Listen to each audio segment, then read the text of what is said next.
Halo semuanya, Assalamualaikum warahmatullahi wabarakatuh. Perkenalkan, nama saya Lintang. Saya adalah salah satu mahasiswa KKNT IPB 2022 di Desa Ratamba, Banjarnegara. Baik, kali ini saya akan membahas mengenai cara pencegahan stunting.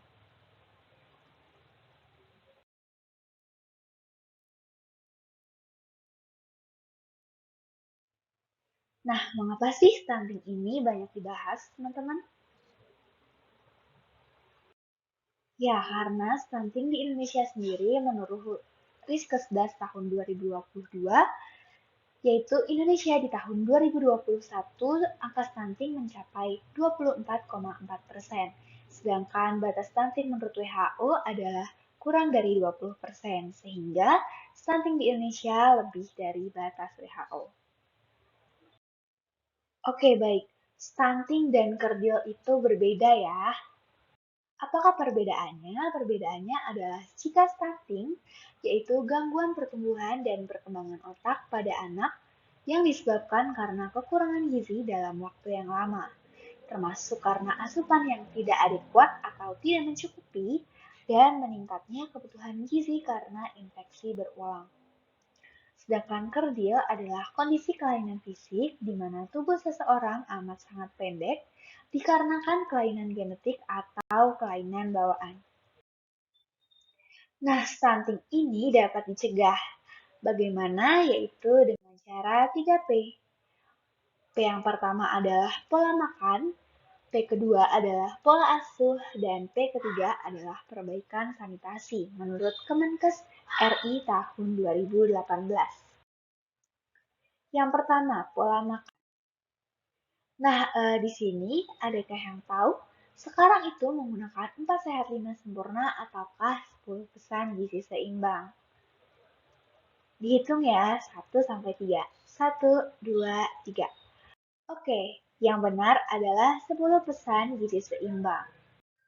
Nah, apa saja sih isi dari 10 pedoman gizi seimbang? Yaitu biasakan mengkonsumsi aneka ragam makanan pokok, batasi konsumsi panganan manis, asin, dan berlemak, lakukan aktivitas fisik yang cukup dan pertahankan berat badan ideal, lalu biasakan mengkonsumsi lauk pauk yang mengandung protein tinggi, cuci tangan dengan sabun, lalu biasakan sarapan pagi, biasakan minum air putih yang cukup dan aman, yaitu 8 gelas atau 2 liter setiap harinya. Lalu banyak makan buah dan sayur, biasakan membaca label pada kemasan pangan, dan mensyukuri aneka ragam makanan. Baik, selanjutnya adalah isi piringku. Nah, isi piringku ini dibagi menjadi 3 sesuai dengan usianya. Yang pertama adalah bayi 6-23 bulan, 2-5 tahun, dan dewasa. Baik, masalah stunting ini dipengaruhi oleh rendahnya akses terhadap makanan dari segi jumlah dan kualitas gizi serta seringkali tidak beragam.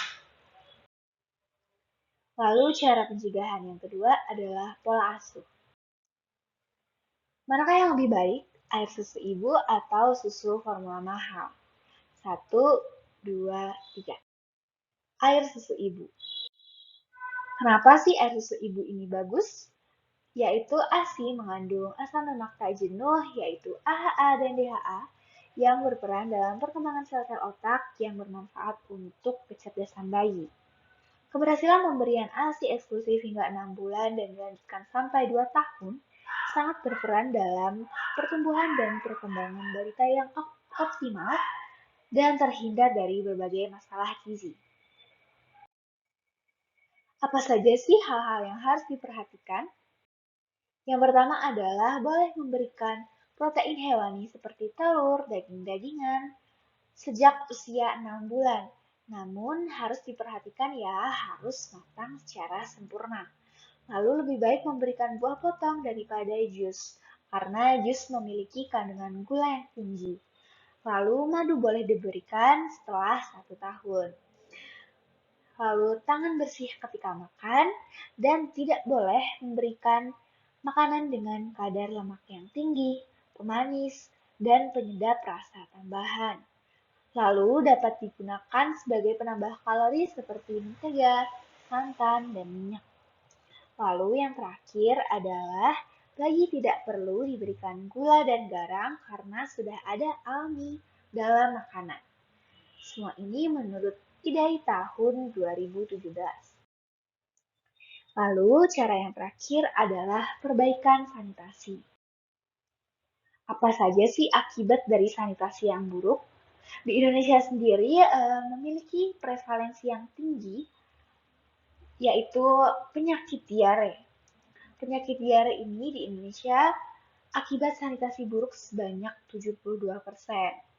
Lalu banyak juga kasus kematian akibat sanitasi buruk dan yang tertinggi adalah diare juga sebanyak 46%.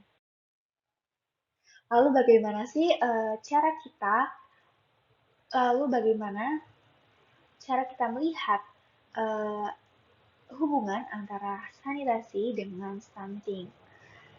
Yaitu yang pertama adalah perilaku hidup bersih dan sehat tentunya akan menghindarkan kita dari bakteri penyebab infeksi yang dapat menyebabkan penyakit infeksi seperti diare tadi. Nah, penyakit infeksi ini jika menghindari itu akan mengurangi resiko dari stunting itu sendiri. Oke, baik. Berikut adalah cuci tangan yang baik dan benar.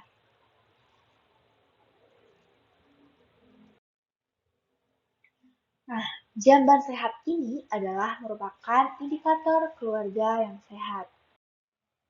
Pentingnya jamban sehat yaitu tidak mengundang datangnya lalat atau serangga yang dapat menjadi penularan penyakit diare, kolera, disentri, tipes, kecacingan, penyakit saluran pencernaan, dan keracunan. Lalu keberadaan tangki septik atau septic tank ini sangat penting untuk mencegah penularan penyakit, pencemaran air, dan pencemaran lingkungan. Nah, manfaat pencegahan stunting yaitu pertumbuhan bayinya menjadi normal, perkembangan otaknya baik, sistem kekebalan tubuhnya meningkat, dan terhindar dari penyakit menular, infeksi bakteri, dan virus. Baik, sekian dari saya. Apabila ada kesalahan, mohon maaf. Wassalamualaikum warahmatullahi wabarakatuh.